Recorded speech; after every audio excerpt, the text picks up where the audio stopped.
सत्य विघ्न हरता है गणेश जी के वचन। मेरे कर्म, मेरे पाप कर्म मेरे और इस संसार के लिए विघ्न बन गए थे, लेकिन गणेश जी ने मुझे उचित मार्ग पर लाकर, मुझे सत्य कर्म के मार्ग पर लाकर उस विघ्न को दूर कर दिया, मुक्ति दिलाई उन्होंने मुझे। आप महान है गणेश जी। अब देवी वृंदा को प्रभु नारायण के चरणों में स्थान प्राप्त होगा। नारायण बहुत दयालु हैं। भक्त उन्हें भले ही भूल जाएं, किंतु वो अपने भक्तों को कभी नहीं भूलते। उनकी दया दृष्टि तो सदैव अपने भक्तों पर बनी रहती है। ज्ञात नहीं मेरे पापों के बाद प्रभु नारायण मुझे स्वीकार करेंगे या नहीं।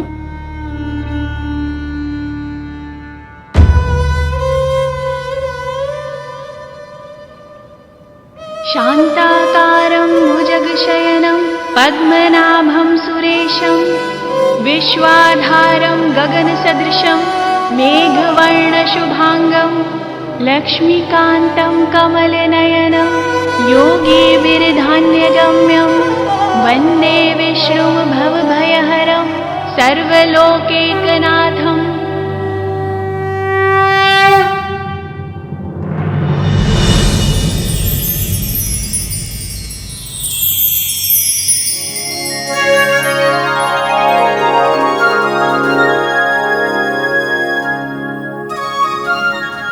आपके दर्शन पाकर मैं कृतार्थ हो गई प्रभु।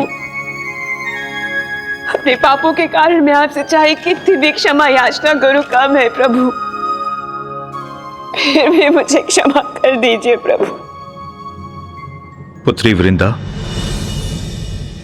संसार के हित के लिए तुमने स्वयं को दंड दे दिया।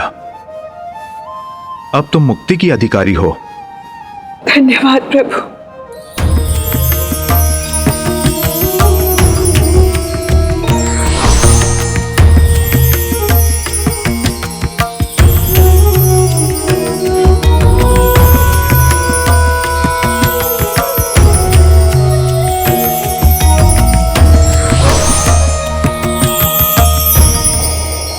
क्षमाशील है, महान है नारायण। आपको शत शत नमन मामा जी। मूषक जी चलिए अब शीघ्रता कीजिए, हमें शीघ्र कैलाश पहुंचना चाहिए। जी प्रभु।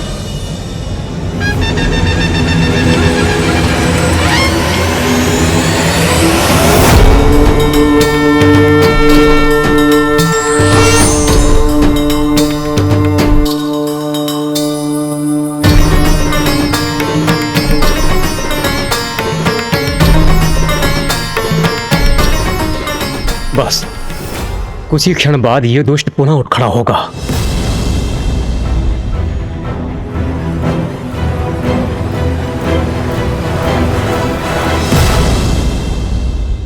आप सभी इतने चिंतित क्यों हैं?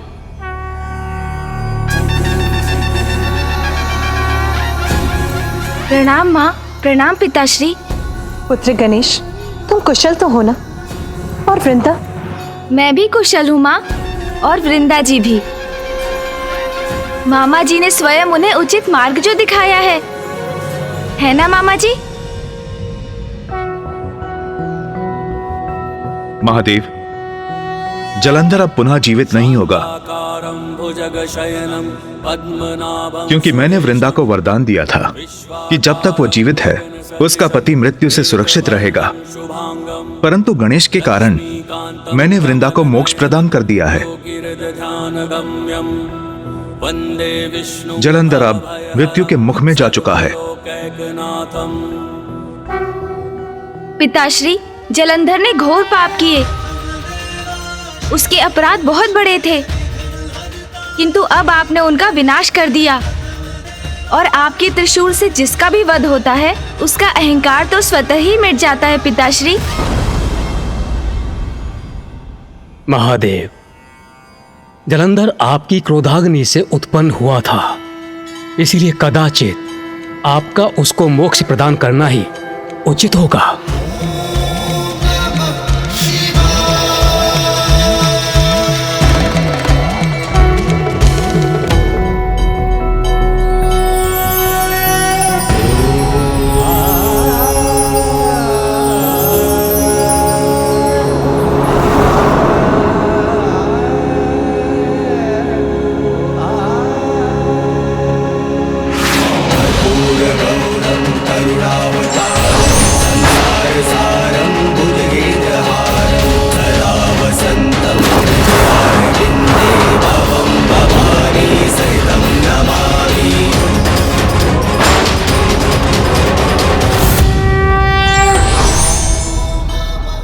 महादेव,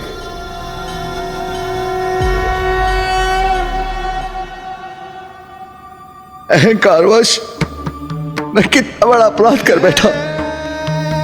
मैं आपसे ही उत्पन्न हुआ और आपको ही नहीं पहचान सका, आपके दिव्य स्वरूप में न देख सका, आपको आपके नाम से संबोधित करता रहा। ये न समझ सका कि देवाधिदेव है आप, परम ब्रह्मा महादेव है आप, जगत पिता है आप।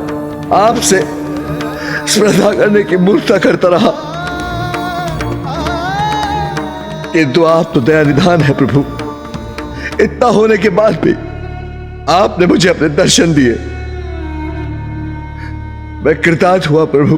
तुम मेरी क्रोधाग्नि से उत्पन्न हुए हो जलंधर, इसलिए उसके अंधकार का प्रभाव भी था तुम पर, जो बढ़ता ही गया। तुम तो स्वयं को भगवान घोषित कर चुके थे, मति भ्रष्ट हो चुकी थी तुम्हारी, इसलिए तुमने अपनी भूल स्वीकार नहीं की और तुम्हारा विनाश हुआ। किंतु मेरे त्रिशूल के वार से तुम्हारे भीतर के अंधकार अर्थात तुम्हारे अहंकार का भी नाश हुआ है। मुझे क्षमा कर दीजिए महादेव, मुझे क्षमा कर दीजिए।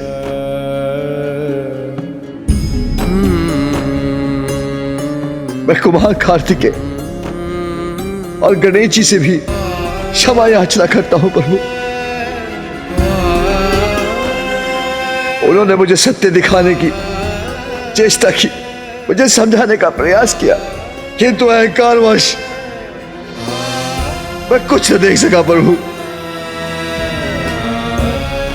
किंतु जिस पर अहंकार हावी हो सकता है, वो भला सत्य कहां देख सकता है। मैंने अहंकारवश इनके साथ भी बुरा व्यवहार किया, मुझे क्षमा कर दीजिए, मुझे क्षमा कर दीजिए प्रभु। महादेव, मुझ पर एक कृपा कीजिए, मैं आपकी क्रोधाग्नि से उत्पन्न हुआ हूं,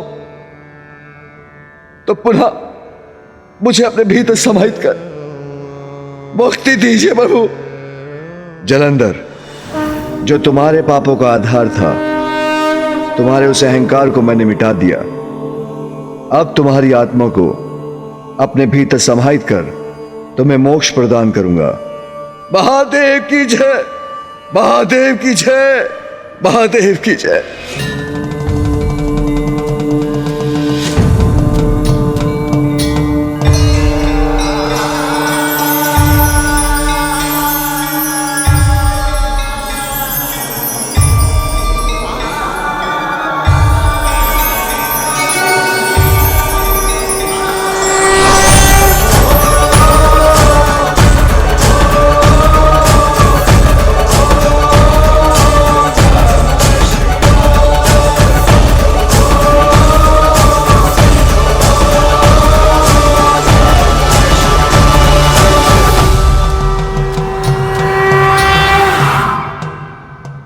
महादेव, आपको कोटि कोटि धन्यवाद। आपने एक बार पुनः हम सभी को और इस सृष्टि को एक महान संकट से रक्षित किया। नहीं देवराज, इस संकट के टलने का, इस विजय का श्रेय तो मुझसे कहीं अधिक पुत्र गणेश को जाता है। पिताश्री, भैया और मामा जी की सहायता के बिना ये कहाँ संभव था।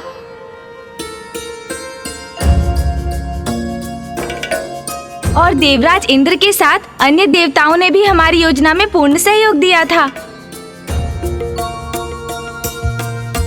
सम्मिलित शक्ति और उचित युक्ति से ही हम इस संकट को पराजित कर सके। प्रथम पूज्य गणेश की जय, विघ्नहर्ता श्री गणेश की जय, पार्वती नंदन श्री गणेश की जय, प्रथम पूज्य श्री गणेश की जय। माँ, आपके आशीर्वाद से ही तो मेरी सफलता है। पुत्र, मेरी भी यही कामना है। विघ्नहर्ता, तुम इसी प्रकार संसार के सभी विघ्न दूर करते रहो। जलंधर सृष्टि के नियमों को उलटने पर तुला था, सृष्टि का सर्वनाश करने चला था, किंतु प्रथम पूज्य गणेश जी, आपने उसके अंत का उपाय कर हम सभी को एक घोर महासंकट से बचा ले। देवराज इंद्र, मैंने तो मात्र अपना कर्तव्य निभाया, वही किया जो धर्मोचित था। किंतु हमें स्मरण रखना चाहिए कि भैया ने भी इस कार्य में मेरी सहायता की। वे इस समय अवधि तक शांत रहे, क्रोधित नहीं हुए वो, तभी तो हमारी युक्ति सफल हो सकी।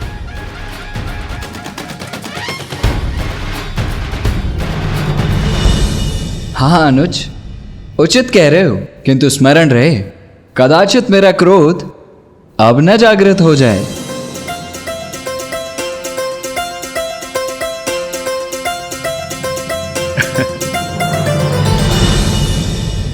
त्रिदेव, माता पार्वती, प्रथम पूज्य गणेश जी, हम सभी को अब प्रस्थान करने की अनुमति दीजिए। नारायण नारायण।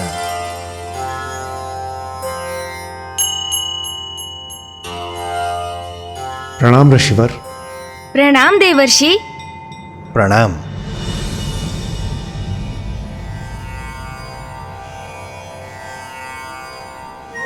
आज्ञा? अभी देवराज, ये कुछ अनुचित कर रहे हैं आप आज। मैं अनुचित कर रहा हूं? किंतु मुझे ज्ञात ही नहीं है कि मैं क्या अनुचित कर रहा हूं। देवऋषि, कृपया शीघ्र बताइए क्या अनुचित हुआ है मुझसे। देवराज इंद्र, जब संकट आप पर कोई छाता है तो प्रथम स्मरण आपको महादेव और प्रथम पूजनीय गणेश जी का ही आता है। तत्पश्चात आप भागे हुए यहाँ आते हैं और जैसे ही गणेश जी वो संकट मिटाते हैं, उसी क्षण आप पुनः लौट के भाग जाते हैं। ये परमार्थ नहीं, ये तो स्वार्थ है।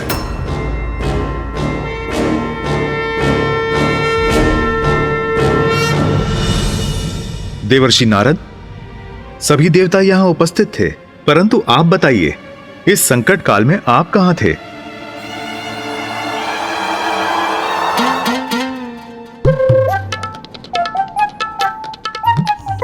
नारायण नारायण। प्रभु, मुझे इस बात का था ज्ञात कि गणेश जी उस असुर के मिटा देंगे सारे ही उत्पात। विश्वास था मुझे, समस्त समस्याओं को वे करेंगे नष्ट। इसी कारण अन्य कार्यों में मैं था व्यस्त। व्यस्त? अच्छा, तो बताइए देवर्षि, किस कार्य में व्यस्त थे आप? अति महत्वपूर्ण कार्य था महादेव। हमारे विघ्न हरते हैं जो सदैव, उनकी उचित हो अर्चना, इसीलिए उनकी स्तुति की मैं कर रहा था रचना। देवर्षि, मेरी स्तुति?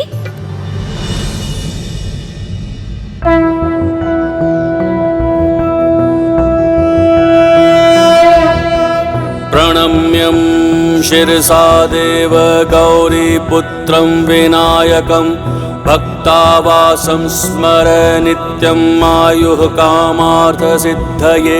प्रथमं वक्रतुण्डं च एकदन्तं द्वितीयकं तृतीयं कृष्णं पिङ्गाक्षं गजवक्त्रं चतुर्थकं लंबोदरं पंचमं च षष्ठं विकटमेव च सप्तमं विघ्नराजेन्द्रं धूम्रवर्ण तथाष्टकं नवमं भालचन्द्रं च दशमं तु विनायकम् एकादशं गणपतिं द्वादशं तु गजाननं द्वादशैतानि नामानि त्रिसन्ध्ययः पठेन्नरः न चाभिघ्नभयं तस्य सर्वासिद्धिकरं प्रभो।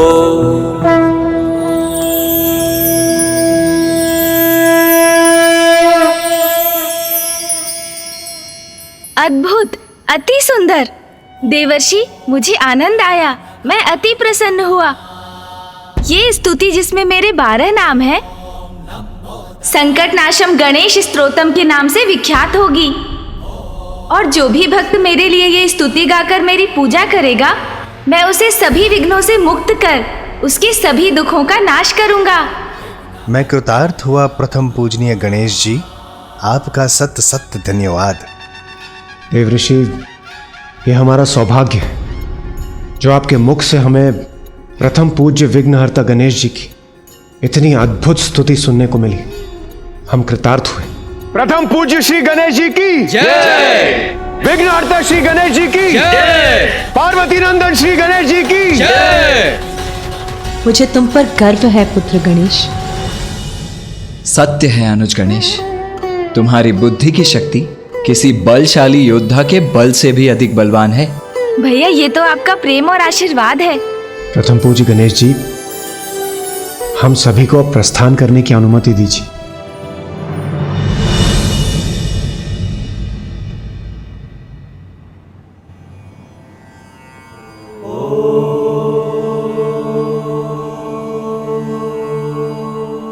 प्रणाम पिताश्री। आपने मुझे स्मरण किया पिताश्री। हाँ गणेश, जलंधर का तो वध हो गया, किंतु जो शेष है उसका भी अंत होना चाहिए।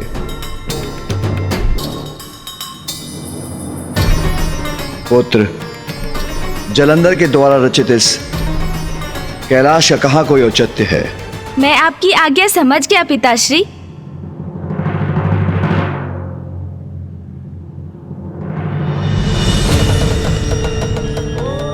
संसार में जो भी मिथ्या है उसका अंत होगा, तभी तो सत्य सभी के समक्ष उजागर होगा। कोई कितना भी बड़ा भ्रम उत्पन्न कर दे, किंतु सत्य तो सत्य है, और सत्य यही है कि समस्त ब्रह्मांड में महादेव एक ही हैं, और एक ही है उनका कैलाश।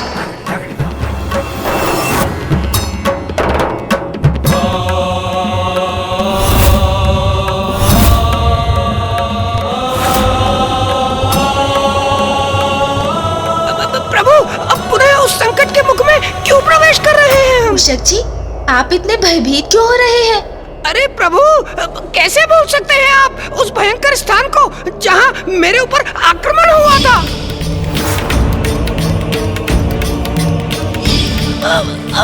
वो तो मैं अपनी गति, अपनी कुशलता से हम दोनों को यहाँ से सुरक्षित निकाल कर ले गया था, अन्यथा। मुझे ज्ञात है मूषक जी, किंतु अब तो देवी वृंदा को मुक्ति भी मिल चुकी है, इसीलिए अब चिंता का कोई कारण ही नहीं। उचित है प्रभु, किंतु ऐसे स्थान पर लौटकर जाने की क्या आवश्यकता है? उस मिथ्या कैलाश को नष्ट करने मूषक जी।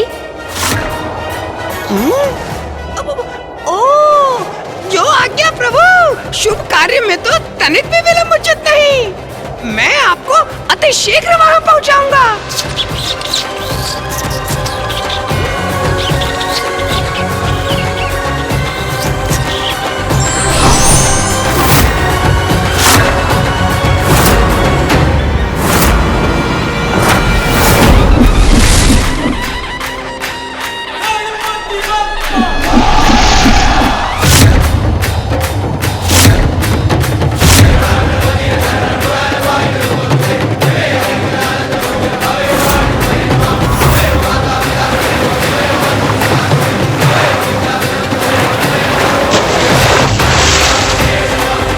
असत्य का कोई अस्तित्व नहीं होता। मिथ्या कैलाश का जहाँ से उदय हुआ था, अंत में वो वहीं समा गया। ये कार्य तो संपन्न हुआ मूषक जी। चलिए अब कैलाश लौट चलते हैं। जी प्रभु।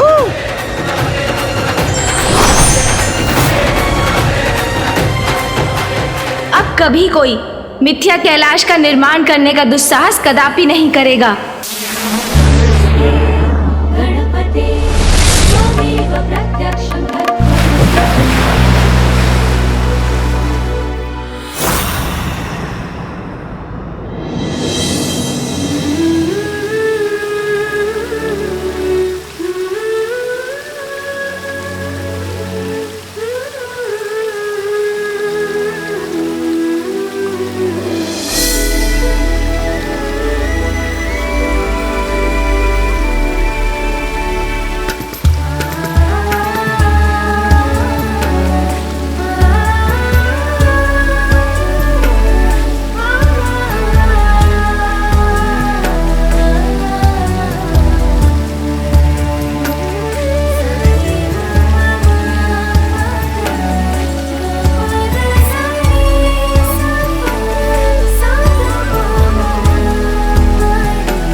कितना भव्य, कितना सुंदर दृश्य है। प्रतीत होता है स्वयं प्रकृति उमा ने अपना श्रृंगार आरंभ किया है, जिसके कारण संपूर्ण ब्रह्मांड ने भी अपना नव श्रृंगार प्रारंभ किया है। मूषक जी, वो देखिए, ये मेघ कितनी सुंदर, कितनी मनोहर आकृतियां ले रहे हैं।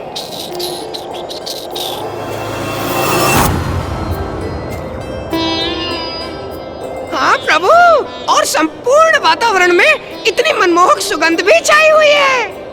हाँ मूषक जी, ये सुगंध इन सभी नवीन पुष्पों की ही है।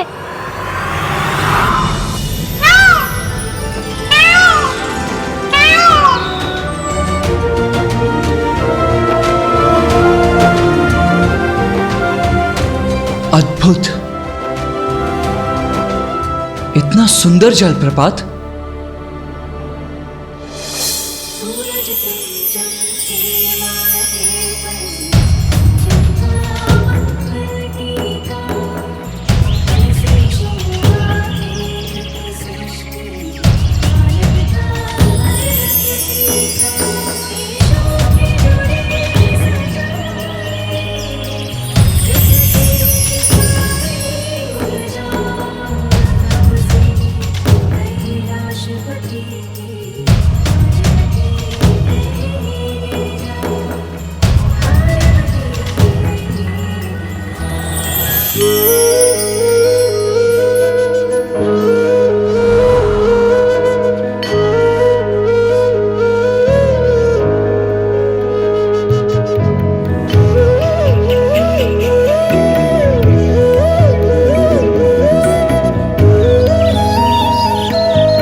कुछ इतना सुंदर, इतना सजीव, इतना गुंजायमान हो गया है, जैसे प्रकृति ने स्वयं अपना श्रृंगार किया हो।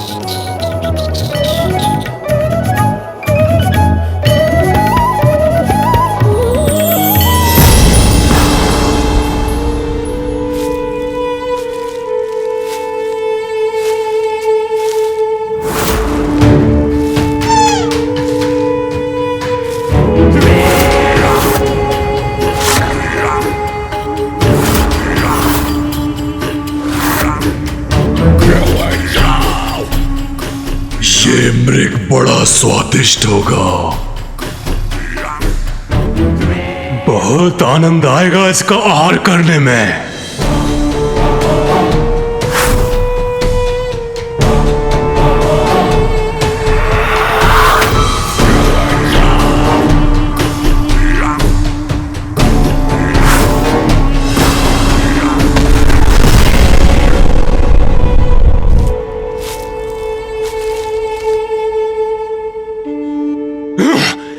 कितने समीप थे उसके हम, तब भी वो मृग कैसे भाग गया? मैं उसे पकड़ने ही वाला था कि अचानक इन वृक्षों के मध्य एक प्रकाश उत्पन्न हुआ।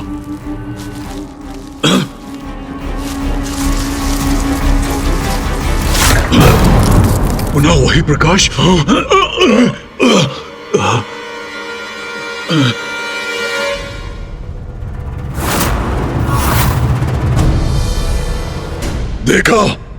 देखा तुमने?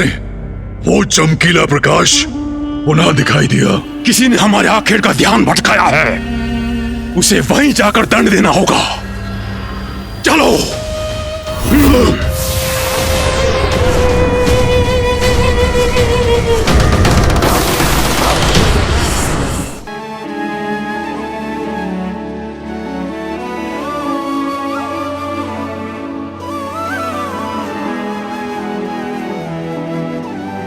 अब मैं स्वयं स्वामी के लिए ये फल लेकर जाती हूँ।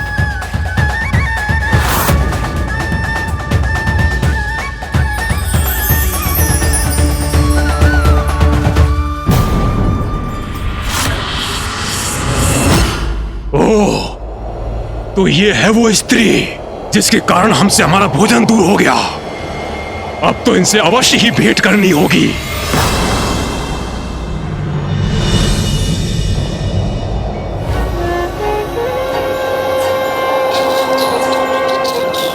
मूषक जी, संपूर्ण वातावरण कितना निर्मल, पावन, सौंदर्य से परिपूर्ण है ना आज।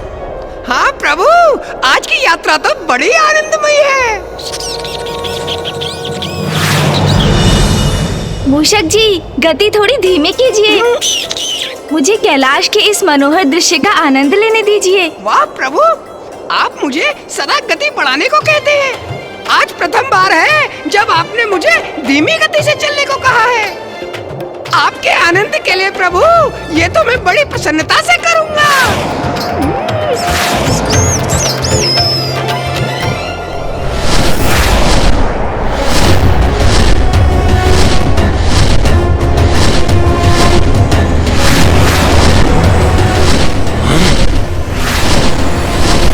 आकाश में क्या था? कुछ नहीं, मात्र एक मेघ है। कोई पक्षी होगा।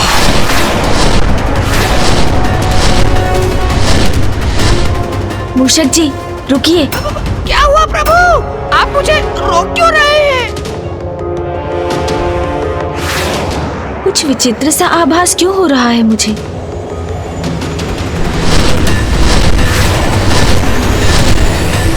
मूषक जी, यहाँ नीचे उतरना होगा आपको। जो आज्ञा प्रभु।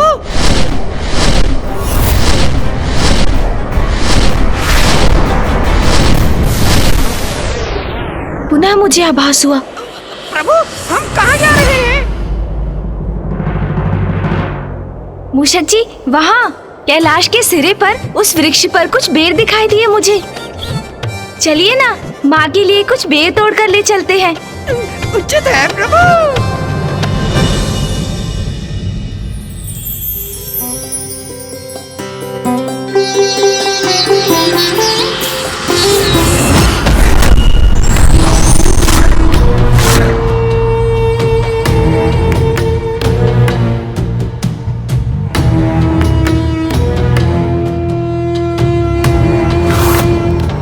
कहाँ गई वो स्त्री?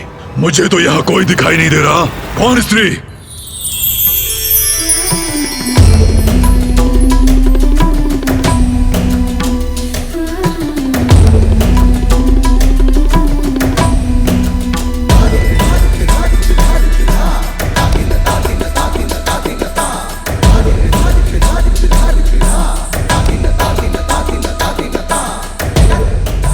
हृदय में फुर्ती भर दे, ऐसी पावन वायु का प्रवाह है यहाँ।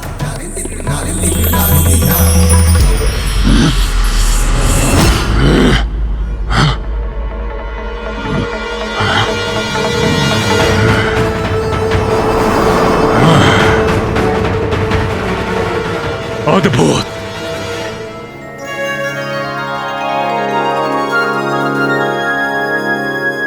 और स्वामी को फल खिलाने में और भी आनंद आएगा मुझे। अभूतपूर्व सौंदर्य है इस स्त्री का। असाधारण असाधारण रूप है इस देवी का।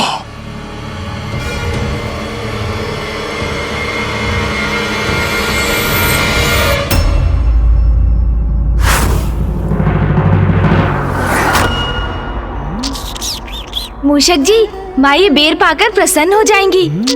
मैं उन्हें अभी देकर आता हूँ। उचित है प्रभु। अद्भुत है इसका सौंदर्य। नेत्र नहीं हट रहे हैं इस देवी से।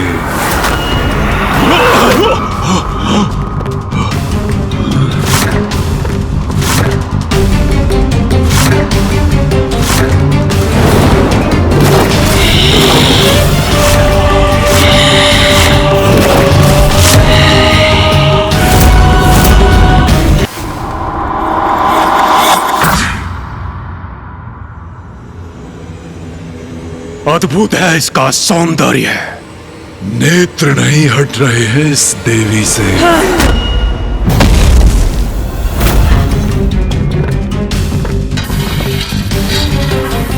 ये क्या हुआ इसे?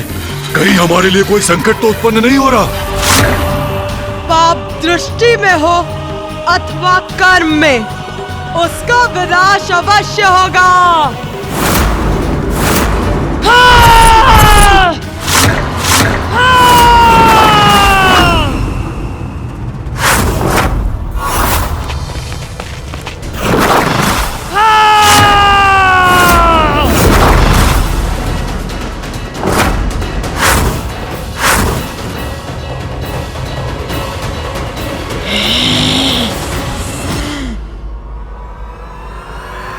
माँ,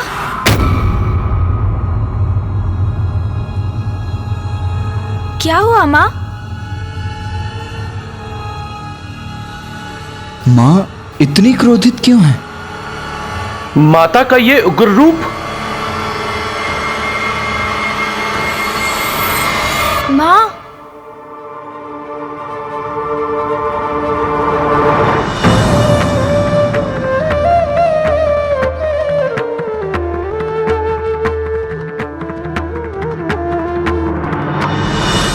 अरे पुत्र, तुम लौट आए।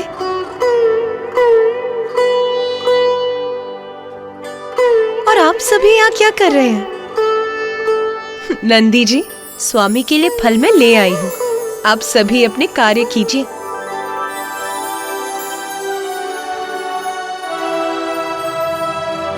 जो आज्ञा माता।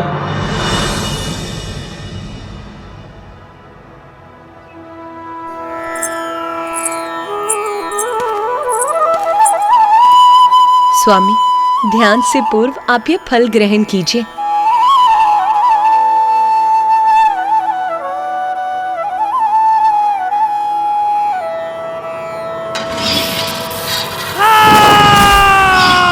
अकारण तो कुछ नहीं घटता।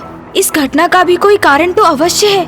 कुछ ना कुछ तो अवश्य हुआ है, अन्यथा माँ का इतना ऊंचा स्वर क्यों हुआ? कहीं ये किसी भावी संकट का संकेत तो नहीं?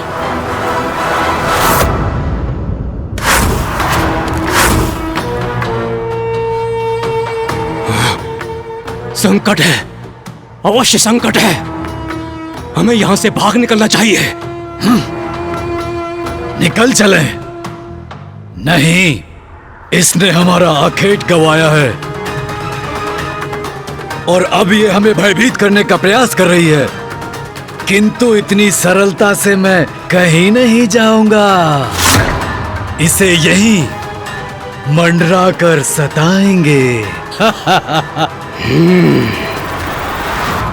पुत्र गणेश, पुत्र कार्तिकेय, क्या हुआ? तुम्हारी मुख पर ये चिंता की रेखा क्यों उभर आई? माँ, हम तो आपको लेकर ही चिंतित हैं। आप कुशल तो है ना? क्यों कुशल नहीं होंगी मैं? मुझे क्या हुआ है? सर्वथा कुशल हूं मैं। चलो अब तुम दोनों भी शीघ्र जाओ, मैं तुम दोनों के भोजन का प्रबंध करती हूँ।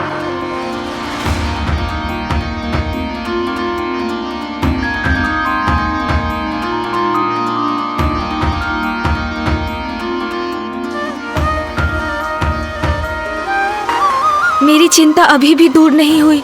मैं माँ को लेकर अभी भी चिंतित हूँ। कुछ तो है जो उचित नहीं है। मुझे माँ को लेकर भैया से बात करनी ही चाहिए।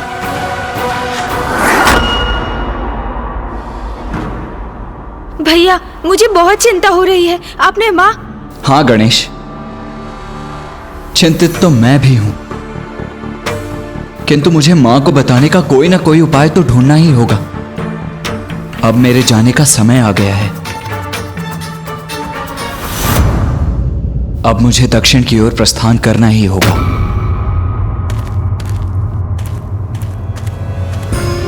ओह, मैं तो भैया से माँ को लेकर चिंता व्यक्त करने जा रहा था, किंतु वो तो अपनी चिंता की ही बात करने लगे। मैं भैया से बात करने का एक और प्रयास करता हूँ। भैया, भैया, भैया, वो बात नहीं है। मैं तो आपसे ये कहने जा रहा था कि पुत्र गणेश, पुत्र कार्तिकेय, कहाँ रह गए तुम दोनों? माँ से कैसे कहूं कि अब मेरा जाना आवश्यक है।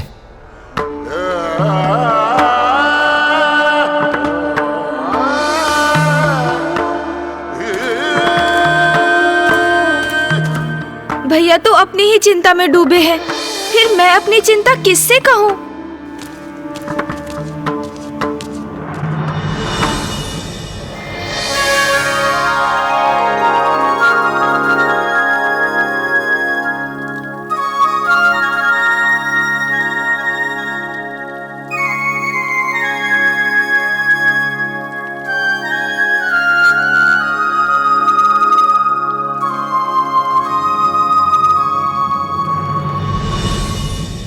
तोतला जी, दी माता, आप कुछ मिष्ठान का प्रबंध कीजिए। दी माते, अभी लाया। चलो पुत्रों, अब भोजन प्रारंभ करो। हाँ माँ। माँ अभी तो पूर्ण रूप से सामान्य है, फिर तब क्या हुआ था? इसके पीछे क्या कोई रहस्य है? क्या कोई संकट है जो अचानक अपना मुख उठाएगा? माँ, भोजन तो अत्यंत स्वादिष्ट है, आनंद आ गया, किंतु माँ मुझे आपसे कुछ कहना है।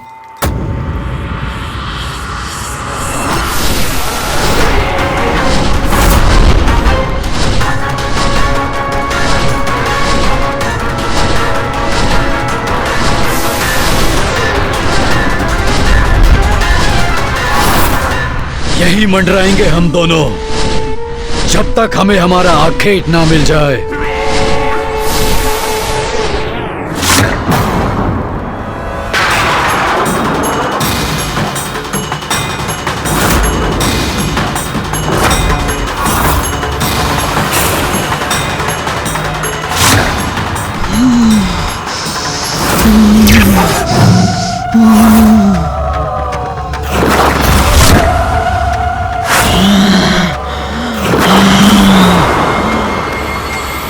माँ, आपने मेरी बात पर कोई प्रतिक्रिया नहीं दी।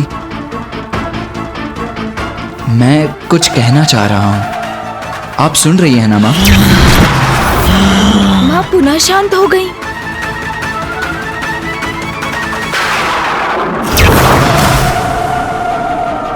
माँ, क्या हुआ माँ? माँ, आप कोई उत्तर क्यों नहीं दे रही हैं? उत्तर तो अवश्य प्राप्त होगा, कठोर उत्तर, मृत्यु का उत्तर प्राप्त होगा। माँ, ये क्या कह रही हैं आप?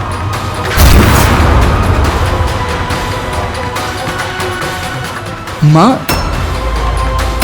अरे क्या कर रहे हो तुम दोनों? भोजन के स्थान से ऐसे नहीं उठते। चलो तुम दोनों अपना स्थान ग्रहण करो, मैं तुम्हारे लिए शीतल पेय का प्रबंध करती हूँ।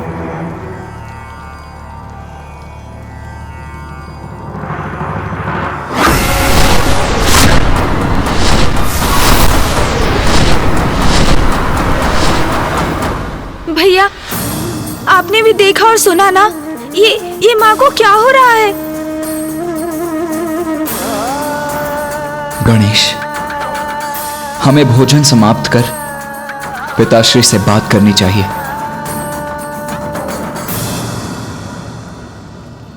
अरे माते, माते, ये दीदी माते, देता बनाए तीतल पे। देवी, कभी तो बाहर आओगी, तब हम तुम्हें अपने साथ लेकर जाएंगे।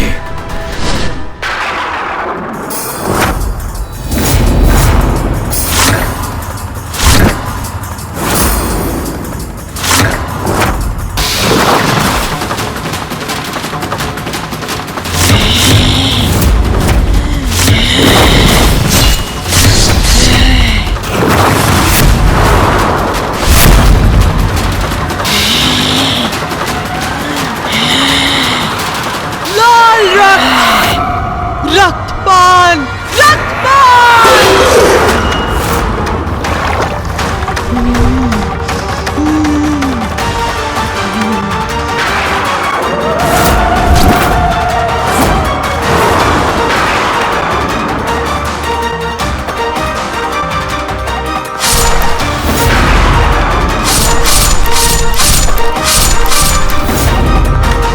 माते,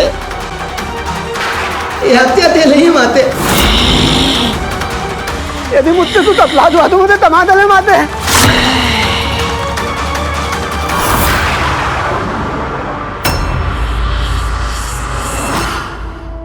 तोतला जी, पेय आपके हाथों से गिर भी गया तो इसमें इतने चिंतित क्यों हो रहे हैं आप? कोई बात नहीं, अच्छा ही बना होगा और सबको भाएगा भी। जाइए और लेकर आइए।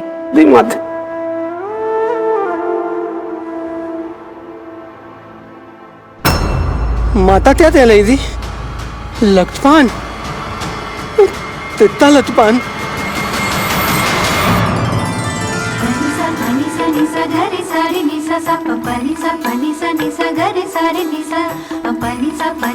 माँ, क्या हुआ माँ? उमा,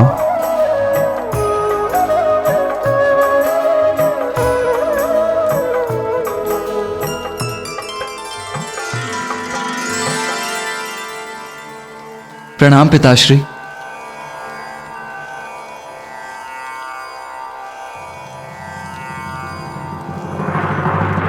पुत्र कार्तिकेय, अब तुम्हारा दक्षिण प्रस्थान कर वहां अपने दायित्व निभाने का समय आ गया है। उमा, मुझे ज्ञात है पुत्र का जाना कितना कठिन है, किंतु कार्तिकेय कहीं नहीं जाएगा।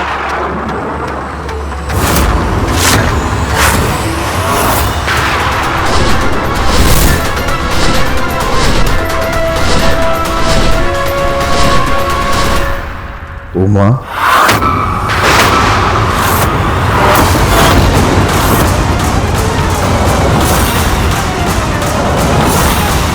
मैंने कहा ना, कार्तिकेय अभी कहीं नहीं जाएगा। अभी वसंत उत्सव का समय निकट है। मेरी इच्छा है इस बार कैलाश में विधिवत रूप से होली का उत्सव आयोजित हो, होली का दहन हो। बस मुझे जो कहना था वो मैंने कह दिया। अब मैं किसी की नहीं सुनूंगी। पुत्र, तुम होली के उत्सव के बाद ही यहां से प्रस्थान करोगे।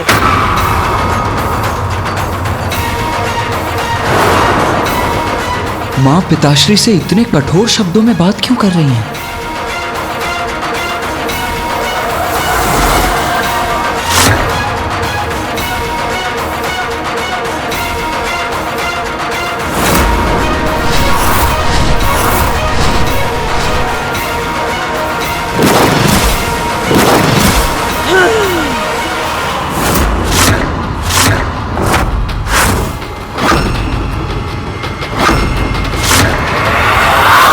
ये क्या कर रही है माँ?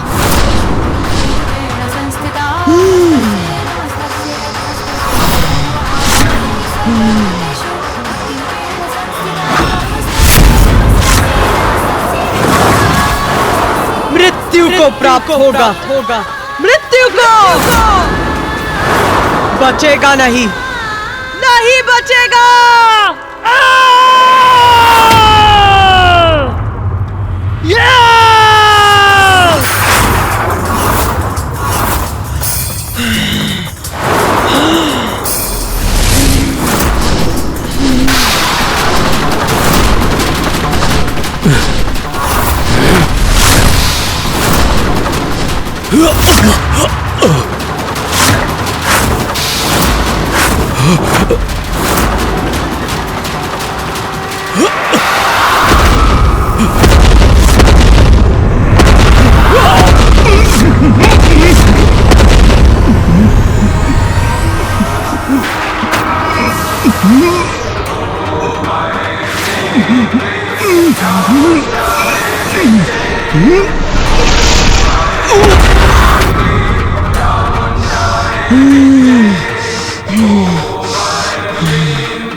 आप सभी अभी भी यहाँ हैं? पुत्र गणेश, पुत्र कार्तिकेय, भोजन समाप्त हो गया है तो तुम दोनों विश्राम करो। स्वामी आप भी, मैं आप सभी के विश्राम का प्रबंध करती हूँ।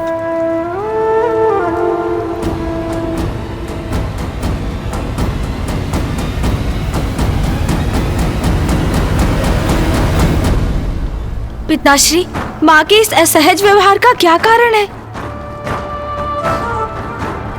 मैं माँ को लेकर अत्यंत चिंतित हूँ पिताश्री। ये अचानक क्या हो जाता है उन्हें? कभी इतनी शांत और सौम्य रहती है और कभी इतनी कठोर क्यों हो जाती है?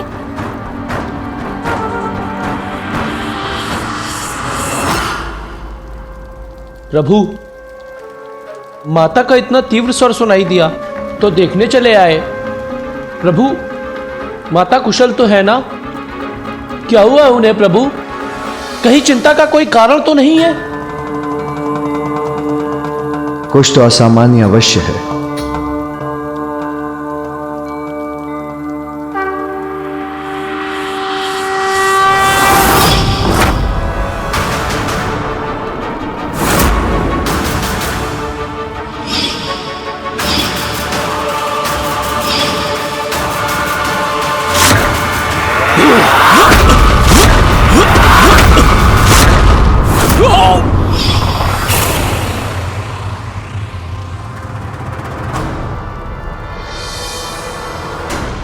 क्या हुआ पिताश्री? ऐसा क्या देखा आपने जो आप भी विचार करने लगे? पापी असुर। अतुल? कोणता अतुल? अब तेलात में कोणता अतुल आतत्ता है? असुर, अभी जाकर अंत करता हूं उसका। पुत्र कार्तिकेय,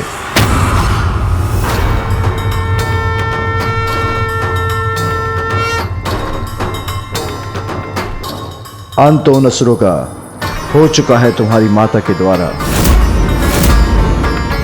कदाचित संपूर्ण दिवस इन असुरों से उत्पन्न संकट का आभास होता रहा है तुम्हारी माता को। यही कारण है उनके व्यवहार के बदलने का।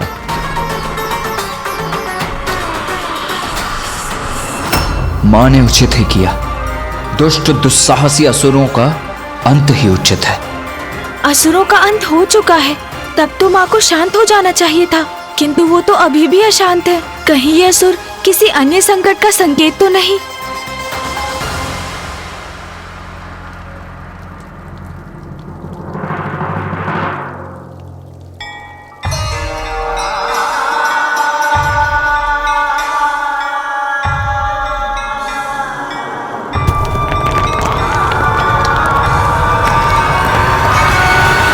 पुत्र, जिस शिलाखंड के वार से तुम्हारी मां ने उन असुरों का वध किया है, वो शिलाखंड पृथ्वी पर गिरने के बाद शिवलिंग के रूप में स्थापित हुआ है। क्योंकि वो शिलाखंड एक कंदुक के रूप में था, इसलिए यह शिवलिंग कंदुकेश्वर शिवलिंग के नाम से विख्यात होगा, जिसकी पूजा करने वालों को उसके अक्षम्य पापों से मुक्ति प्राप्त होगी।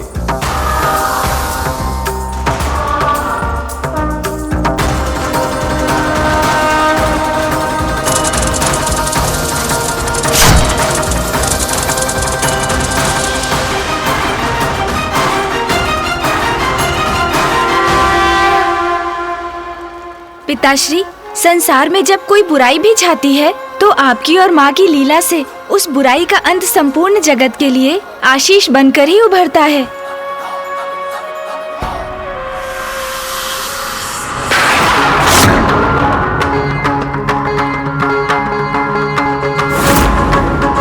पिताश्री को विचार में देखकर ऐसा प्रतीत हो रहा है कि माँ की अशांति के पीछे कोई और भी बड़ा कारण है, और जिसका आभास उन्हें भी है। माँ का ऐसा व्यवहार तो मात्र असुरों के कारण नहीं हो सकता। कदाचित कोई और संकट घात लगाए बैठा है। ओम नमः शिवाय। शिवाय। ओम नमः शिवाय। शिवाय। ओम नमः शिवाय। उत्तर तो अवश्य प्राप्त होगा, कठोर उत्तर मृत्यु को प्राप्त होगा, मृत्यु को।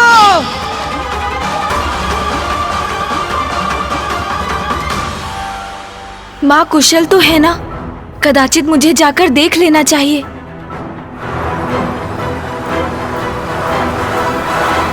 गणेश, क्या बात है? तुम इतने अशांत क्यों हो? तुम एकाग्र होकर ध्यान क्यों नहीं कर पा रहे हो? जब माँ शांत है तो मैं कैसे शांत रह सकता हूँ भैया? मुझे उनकी चिंता सता रही है। कल जैसा उनका व्यवहार था उससे स्पष्ट है कुछ तो अवश्य असहज हो रहा है उनके साथ।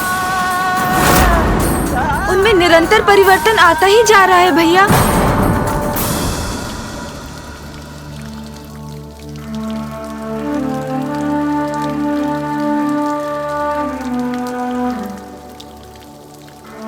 चिंता मत करो गणेश, कदाचित मुझे इसका कारण ज्ञात है। वास्तव में मां नहीं चाहती हैं कि मैं कैलाश से दूर जाऊं।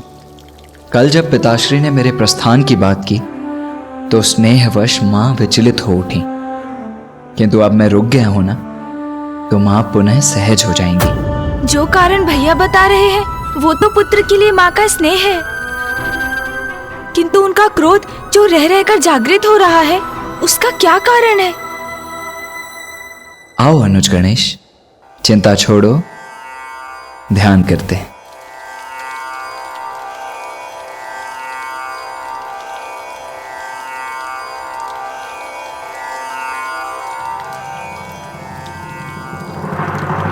कदाचित आपका कथन सत्य ही होगा भैया, किंतु मैं अपने मन को शांत नहीं कर पा रहा हूँ। मुझे क्षमा कीजिए। माँ को देखे बिना, उनका कुशल ज्ञात किए बिना मेरी चिंता दूर नहीं हो सकती।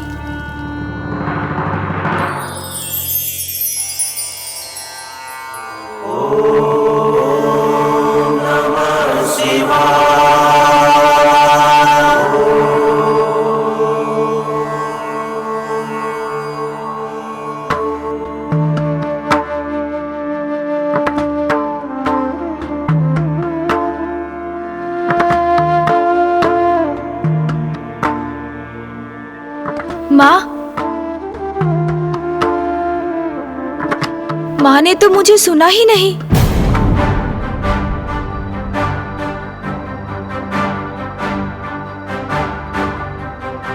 माँ उत्तर क्यों नहीं दे रही है? मेरे पुकारने पर भी मुझे मुड़कर देख क्यों नहीं रही है माँ?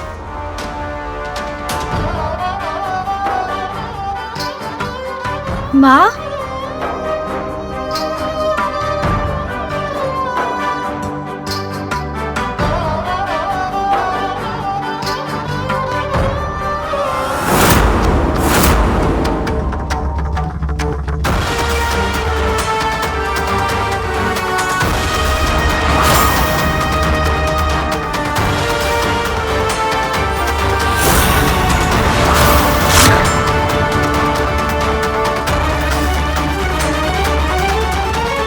माँ,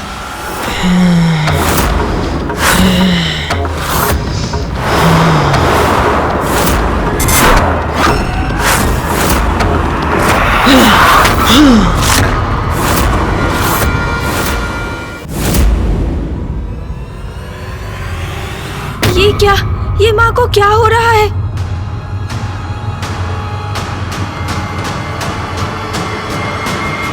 ओम नमः शिवाय। माँ ने मुझे रोक क्यों दिया? ओम नमः शिवाय। ओम नमः शिवाय। ओम नमः शिवाय। ओम नमः शिवाय। ओम नमः शिवाय। ओम नमः शिवाय। ओम नमः शिवाय। ओम नमः शिवाय। ओम नमः शिवाय। ओम नमः शिवाय। ओम नमः शिवाय। पुत्र, जब तुम आए तब मैं अपनी पूजा संपन्न कर रही थी।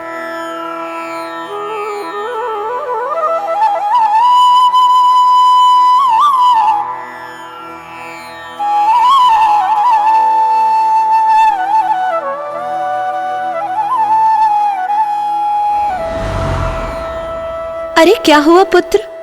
तुम्हें मुझसे कोई कार्य था क्या? और अभी तो तुम्हें ध्यान में होना चाहिए, फिर तुम यहाँ क्या कर रहे हो? पुत्र, तुम मुझे एकटक ऐसे क्यों देख रहे हो? भैया उचित ही कह रहे थे। माँ उन्हीं के प्रस्थान को लेकर चिंतित थीं। किंतु अब तो वो पूर्ण रूप से अपने सामान्य रूप में है, कुशल हैं। क्रोध लेश मात्र भी नहीं है उनके मुख पर। मैं व्यर्थ ही चिंता कर रहा था। माँ, मैं होली के उत्सव को लेकर बहुत उत्साहित हूँ। हाँ पुत्र, और तुम्हें उत्साहित होना भी चाहिए। इस बार हम बड़ी धूमधाम से कैलाश में होली का उत्सव मनाएंगे और मेरी इच्छा है कि हम सभी को आमंत्रित कर उन्हें कैलाश में रंगोत्सव के लिए बुलाएं। अवश्य माँ। मेरे दोनों पुत्र मेरे साथ हैं।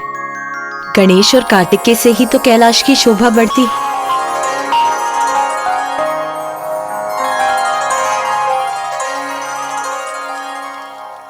हाँ माँ, भैया तो है ही, किंतु मेरे कैलाश में होने से यहाँ कैलाश की शोभा सत्य में अद्भुत रहती है ना माँ? क्या हुआ माँ? क्या ढूंढने लगी आप? पुत्र, नंदी जी अभी फल तोड़कर यहाँ लाए थे। कदाचित मैंने उन्हें रसोई घर में रख दिया होगा। मैं अभी लेकर आती हूँ, फिर मुझे पूजा भी प्रारंभ करनी है। माँ रुकिए। माँ, आप कष्ट क्यों कर रही हैं? आप यहीं रुकिए, मैं फल लेकर आता हूँ। मैं अभी गया और अभी आया।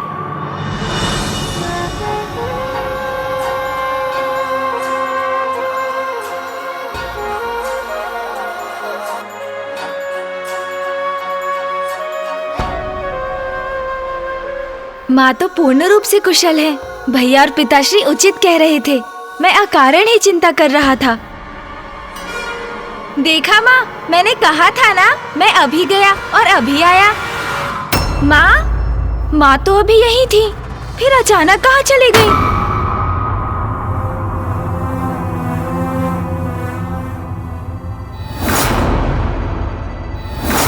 माँ? तोतला जी, आपने माँ को देखा क्या? नहीं, मैंने तो माता तो नहीं देता धनयद्दी। नंदी जी, आपने माँ को कहीं देखा क्या? गणेश जी, माता तो इस समय पूजा कक्ष में ही होती हैं। वो वही होंगी। अब कहाँ ढूंढूं माँ को?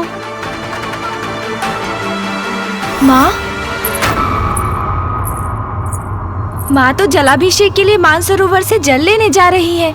जल भरने पर तो कलश भारी हो जाएगा। मैं जाकर माँ की सहायता करता हूँ।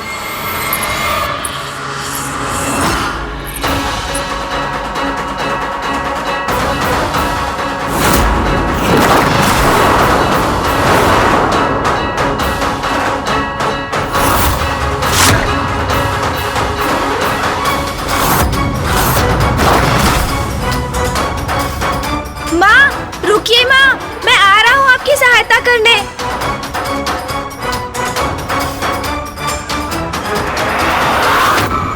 माँ रुकिए।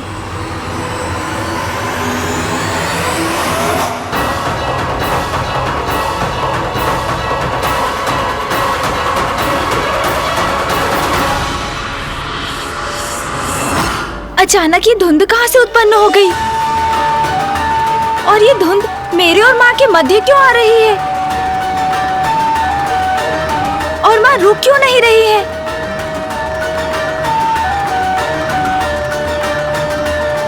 माँ रुकिए ना, मैं भी आ रहा हूँ। इस धुंध का प्रभाव तो और भी गहरा होता जा रहा है। मुझे शीघ्र माँ तक पहुँचना होगा। कदाचित माँ को पुकारने का कोई लाभ नहीं। मुझे बस उन तक पहुँचना चाहिए। माँ,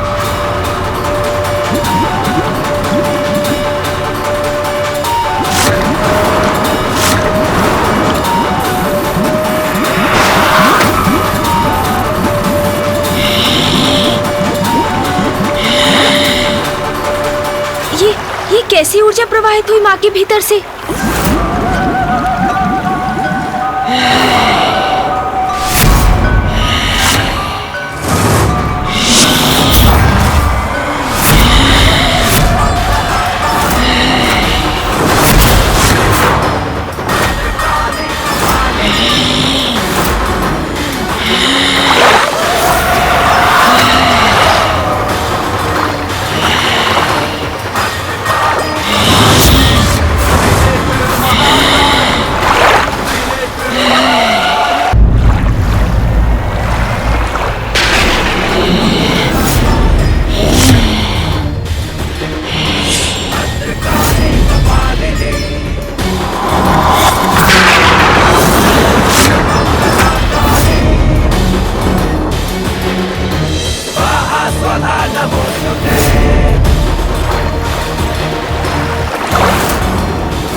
देवी महाकाली, स्वामी, ये तो देवी महाकाली की हुंकार है।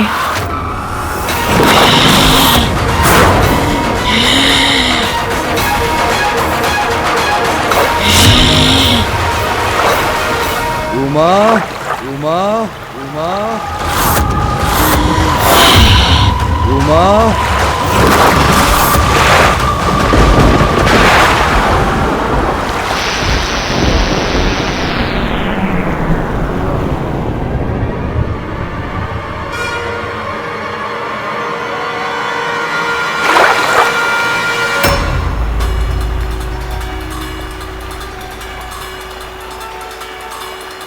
ये माँ को क्या हो रहा है?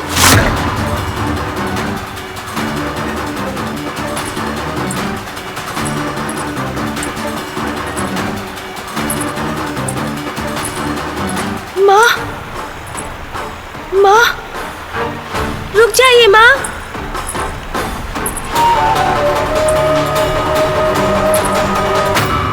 माँ तो मुझे अनदेखा कर आगे बढ़ गई।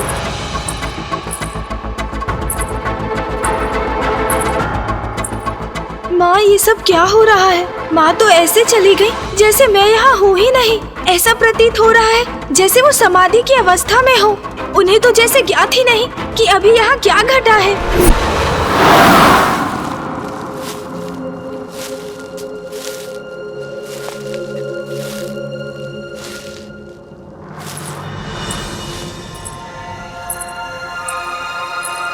माता,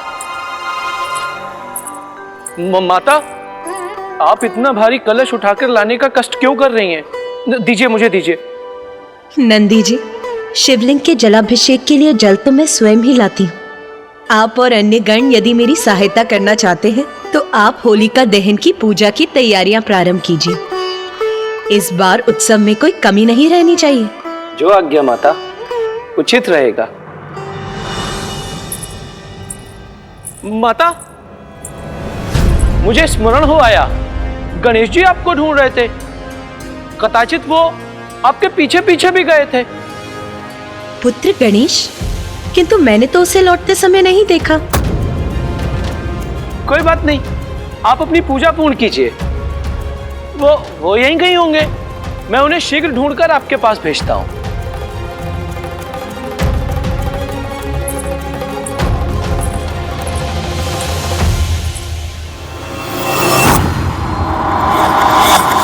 स्वामी, ये सब क्या हो रहा है?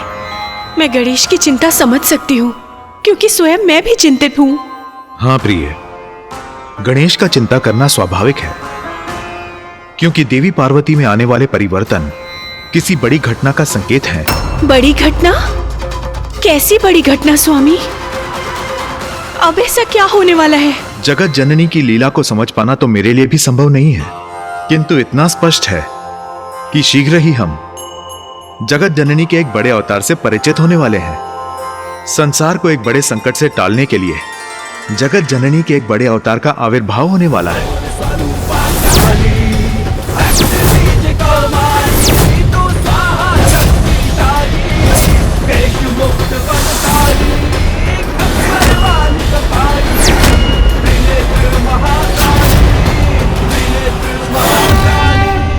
सत्य कहा स्वामी आपने। जगत जननी जो भी करेंगी उचित ही करेंगी, किंतु कल होली का अवसर है।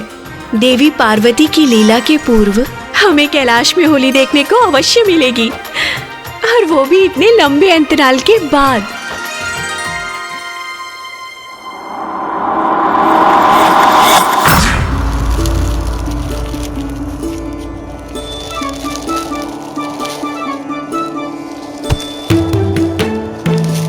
तोतला जी, क्या कर रहे हैं आप? आप ये सूखे पत्ते क्यों उठा रहे हैं? अरे तोतला जी, सूखे पत्ते नहीं, सूखी लकड़ियां और सूखी टहनियां उठाइए। तोतला जी स्मरण रहे, माता ने सभी तैयारियों का प्रबंध मुझ पर छोड़ा है, इसलिए सब कुछ सर्वथा उचित होना चाहिए। अब मुंह क्या देख रहे हैं आप? छोड़िए इन पत्तों को, उठाइए कुछ टहनियां। तीते तीते तीते, ये लीजिए। तोल दिया।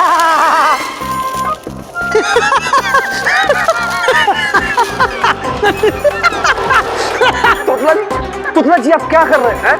सारे पत्ते मेरे ऊपर डाल दिए। मुझे ज्ञात है सब कुछ आप जानबूझ के कर। अरे शांत शांत शांत! ये क्या बालकों के समान लड़ने लगे आप दोनों? हाँ, माता ने हमें एक कार्य सौंपा है और हमें उसे उचित प्रकार से करना है, उसी पर ध्यान दीजिए आप दोनों। चलिए।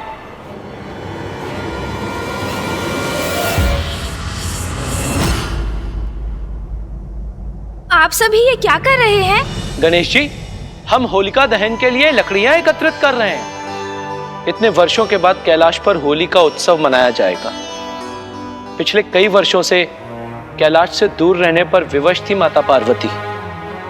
माता कैलाश पर ना रहे तो कैलाश से सब रंग दूर हो जाते हैं, नीरस हो जाता है कैलाश। इसीलिए महादेव ने भी माता के यहां ना होने पर होली का उत्सव नहीं मनाया। इस बार उत्सव होगा, जिसको लेकर हम सभी गण अति आनंदित हैं।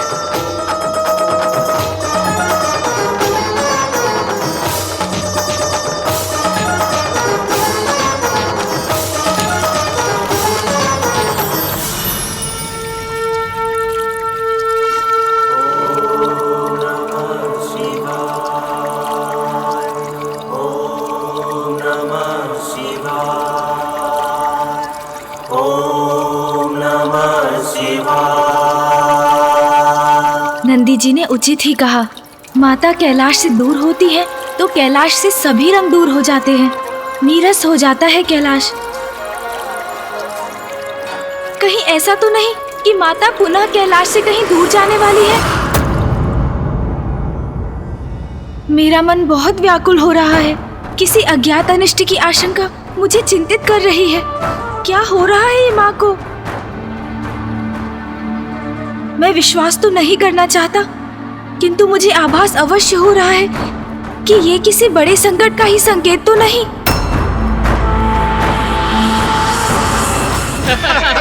बहुत आनंद आएगा कैलाश में होली के इस उत्सव में। स्वादिष्ट भोजन होंगे और सभी गंधर्व मित्र एक साथ एकत्रित होंगे।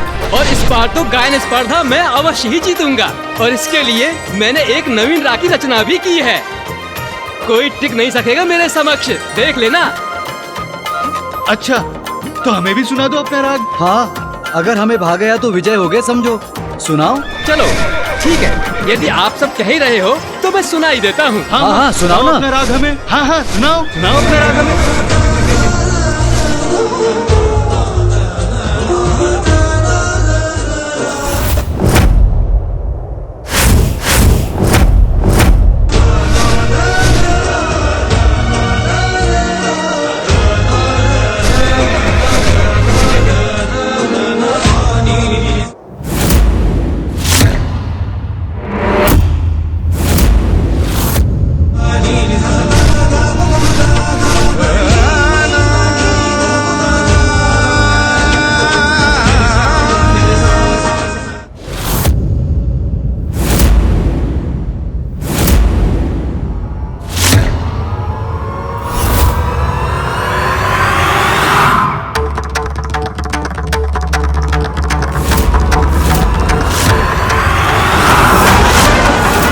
किसका स्वर है ये?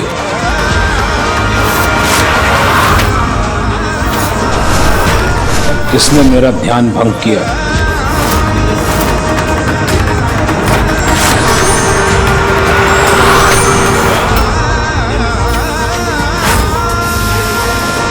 अरे ये क्या आ रहा है? ये क्या क्या आ रहा है ये? इससे अपनी रक्षा कैसे करेंगे हम? ये तो हमारी ओर ही आ रहा है।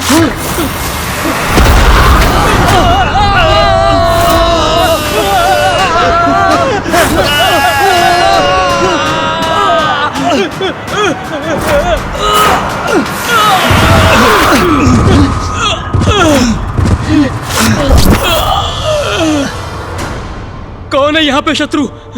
किसने किया है हम पर आक्रमण?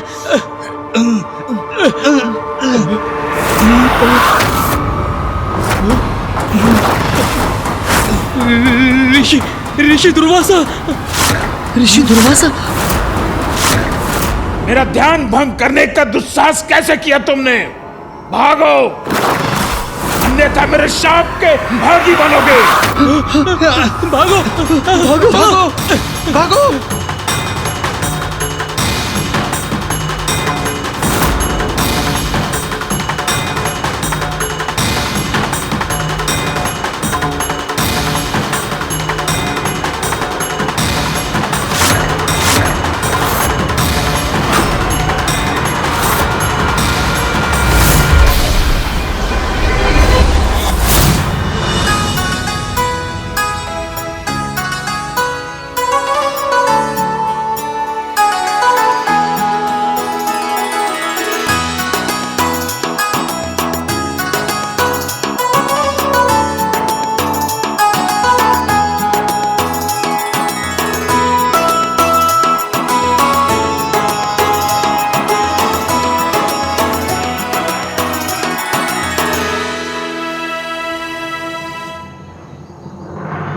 तोतला जी, तोतला जी।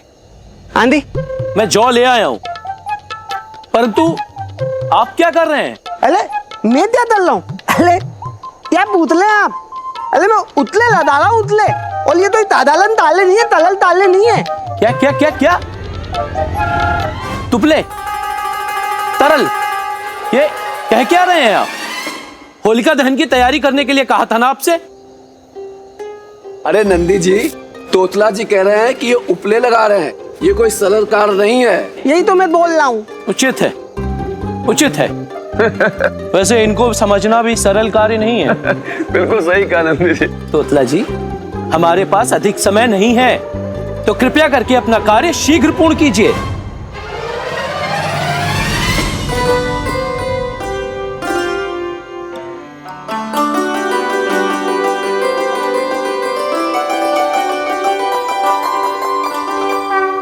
प्रणाम माता, प्रणाम महादेव।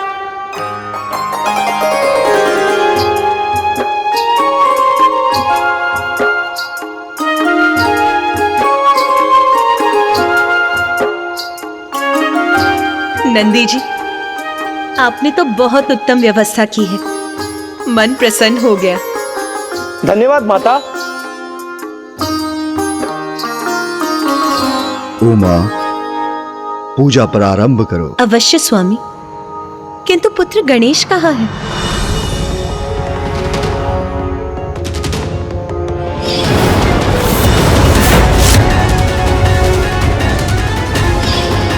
भविष्य में ऐसा क्या घटित होने वाला है जिसके कारण मुझे माता के काली रूप के दर्शन हुए? पुत्र गणेश,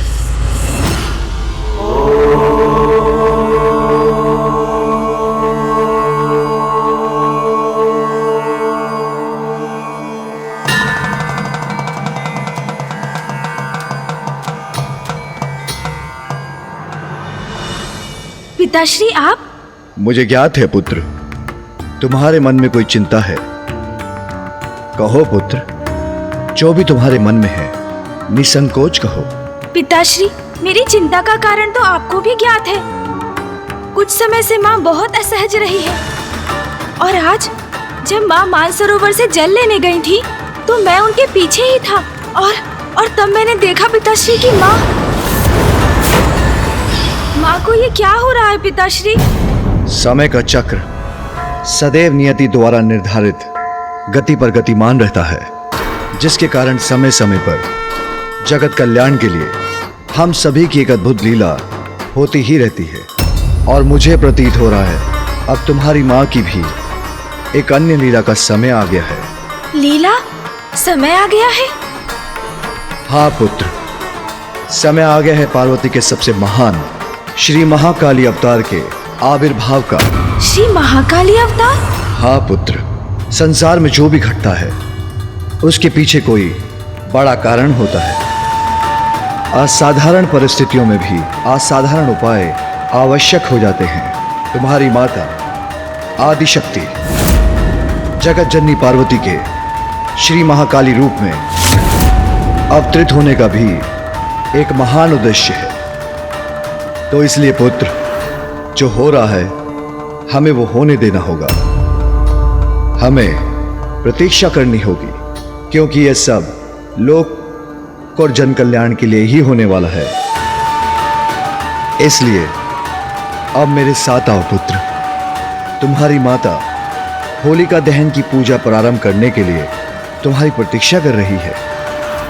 जो होगा वो उचित ही होगा, किंतु अभी तो होली के उत्सव का आनंद लेना चाहिए मुझे। चलो पुत्र।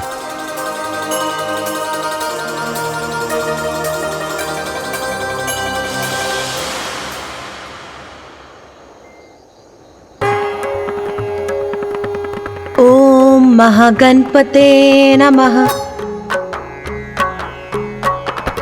वक्रतुंड महाकाय सूर्यकोटि समप्रभ निर्विघ्नं कुरु मे देव सर्वकार्येषु सर्वदा।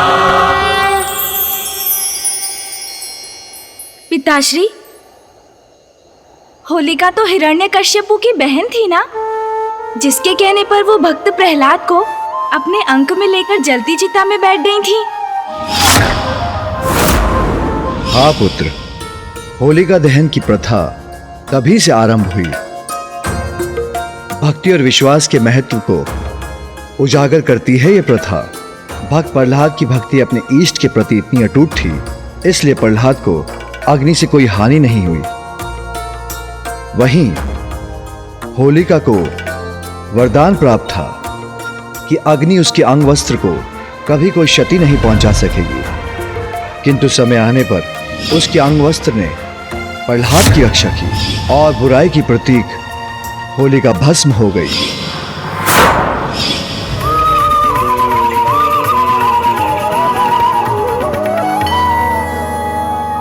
होलिका दहन का समय हो गया है। पुत्र कार्तिकेय, होलिका को अग्नि तुम दोगे। जो आज्ञा मां।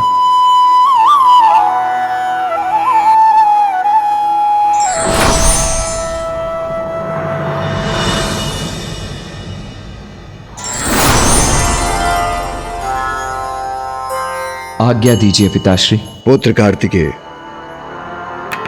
पुत्र गणेश, होलिका दहन का विधान तो अत्यंत महत्वपूर्ण है। होलिका की चिता प्रज्वलित होना सभी बुराइयों के अंत का प्रतीक है। बुरे कर्म, बुरे विचार और बुरे व्यक्ति सभी होलिका दहन के साथ पराजित हो जाते हैं और विजय मात्र अच्छाई की ही होती है। इसलिए होलिका दहन जीवन में नवीन आरंभ का भी प्रतीक है। पुत्र कार्तिकेय, अब होलिका को अग्नि दो।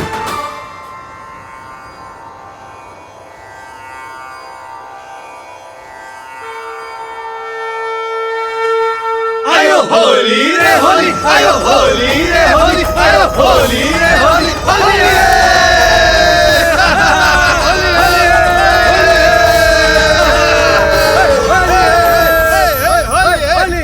होली का आनंद तो अब आरंभ होगा। पुत्र कार्तिकेय, पुत्र गणेश, गेहूं, जौ और सरसों को अपने हाथों में लो। स्वामी, आप भी इसे अपने हाथों में लीजिए और अग्नि में अर्पण कीजिए।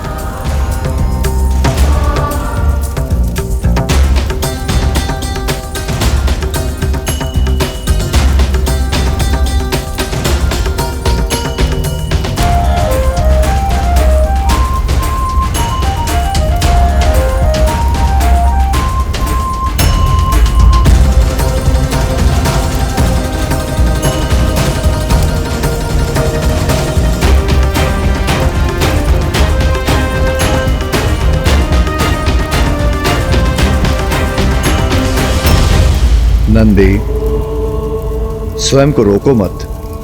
तुम्हारी इच्छा नृत्य करने की है तो तुम भी कर सकते हो। जो आज्ञा महादेव, मैं भी करता हूँ। हर हर महादेव, होली है। हर हर महादेव, हर हर महादेव, हर हर महादेव।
इतना दुस्साहस इस वृक्ष का अपनी ध्वनि से मेरे ध्यान को भंग कर रहा है।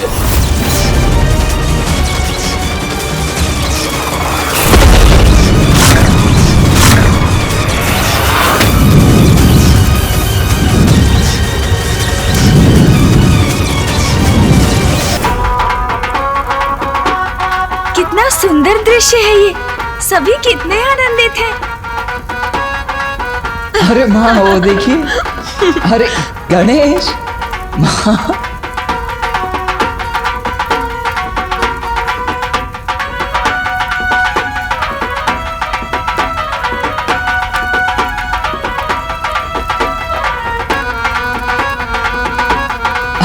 अरे रे गणेश, ये क्या कर रहे हो? मुझे कहाँ खींच रहे हो? आइए ना भैया, कितना आनंद आ रहा है, आइए ना। अच्छा, जैसी तुम्हारी इच्छा।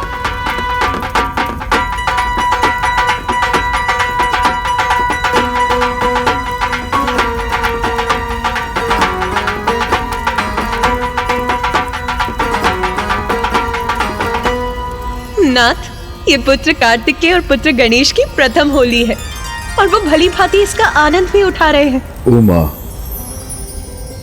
मेरी दृष्टि तो तुम पर ही टिकी है, क्योंकि अपने पुत्र को होली का उत्सव मनाते देखते हुए तुम कितनी आनंदित दिख रही हो।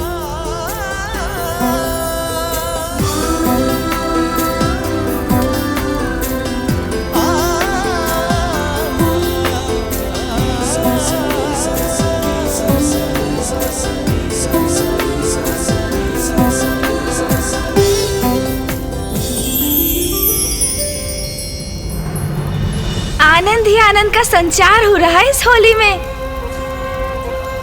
माँ कितनी अच्छी लग रही हैं। मैं व्यर्थ ही चिंता कर रहा था।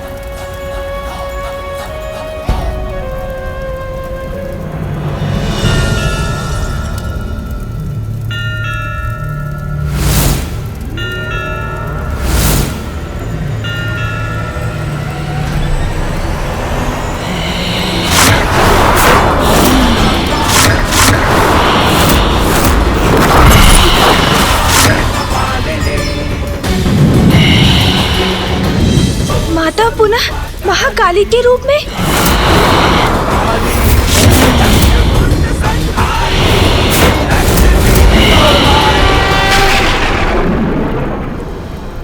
मैंने कहा था ना पुत्र, संसार में जो भी होता है उसके पीछे अवश्य कोई बड़ा कारण होता है। यदि तुम्हें अपनी माँ में देवी महाकाली की छवि दिखाई दे रही है तो उसमें चिंता की कोई बात नहीं है पुत्र। जी पिताश्री, चिंता नहीं करूंगा मैं। माँ के श्री महाकाली के रूप में प्रकट होना अवश्य ही बहुत बड़ी लीला का संकेत है।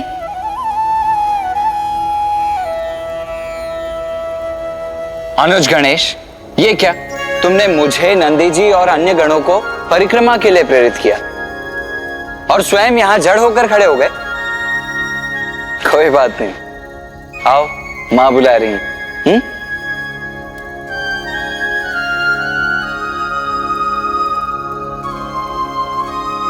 माँ भी होली का आनंद ले रही है।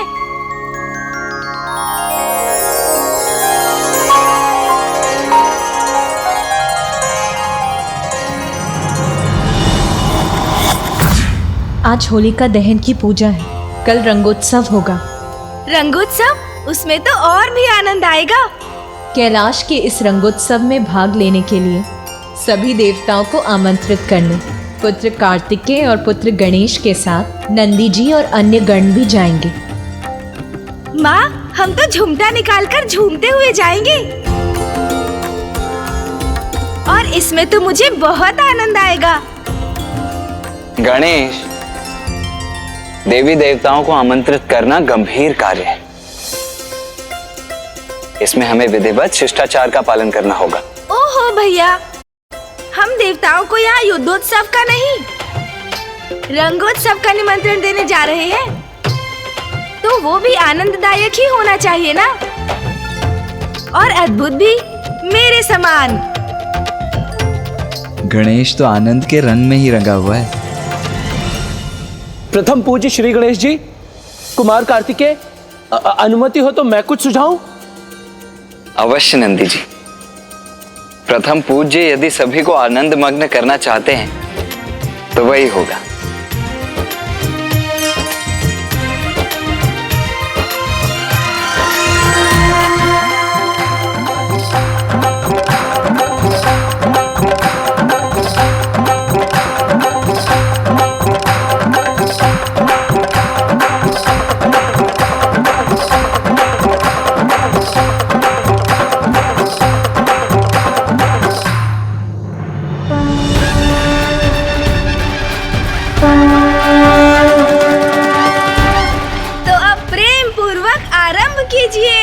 हर हर महादेव।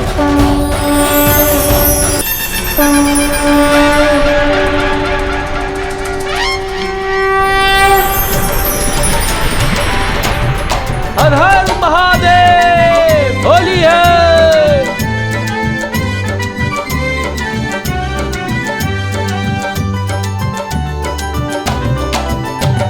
शिव गौरी संग होगी होरी, कैलाश में शिव गौरी संग होगी होरी।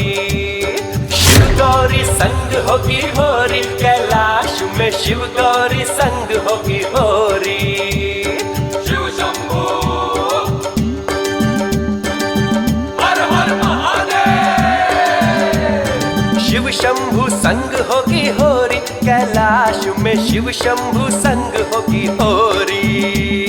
शिव शंभू संग होगी होरी, कैलाश में शिव शंभू संग होगी होरी।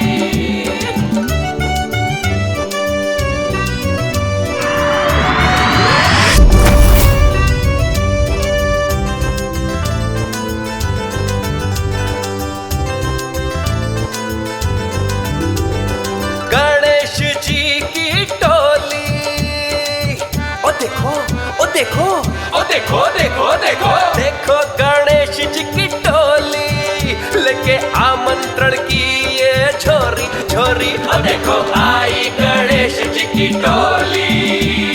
शिव गौरी संग होगी होरी, कैलाश में शिव गौरी संग होगी होरी।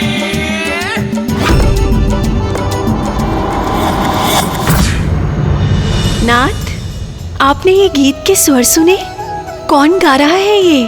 तुम्हारे दोनों भांजे प्रिय दोनों यहाँ आ रहे हैं और आनंद मनाते हुए, और नटखट गणेश के मन से मैं तो भली भांति परिचित हूँ।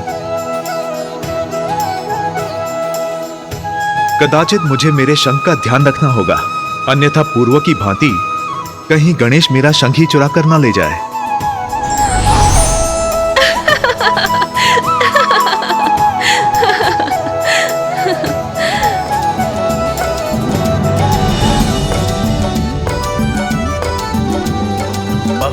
गजानंद बैकुंठ। प्रणाम मामा जी।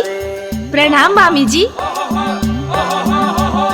पहुँचे गजानंद बैकुंठ द्वारे, शेषनाग पर विष्णु विराजे।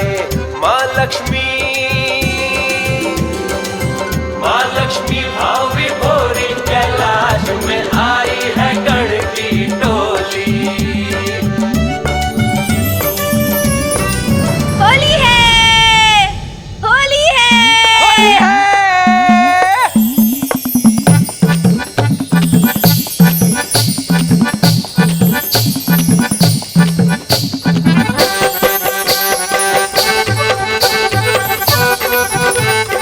मामा जी एवं मामी जी, आप दोनों इस उत्सव में सम्मिलित होने आएंगे ना?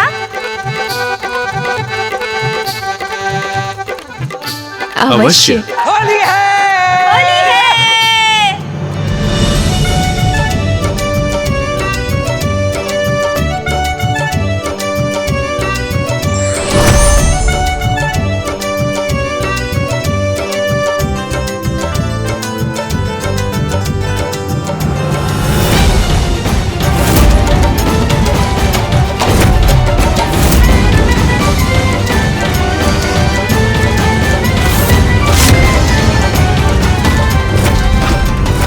ऐसा क्या उत्सव है जिसके कारण बार बार मेरे ध्यान में विघ्न डाला जा रहा है? बस बहुत हुआ, क्योंकि अब जो होगा उसका परिणाम भुगतने के लिए वो तत्पर रहे। उत्सव का आयोजन यदि पूरे मर्यादा और परंपरा के साथ किया जाए तो उसका आनंद दोगुना हो जाता है।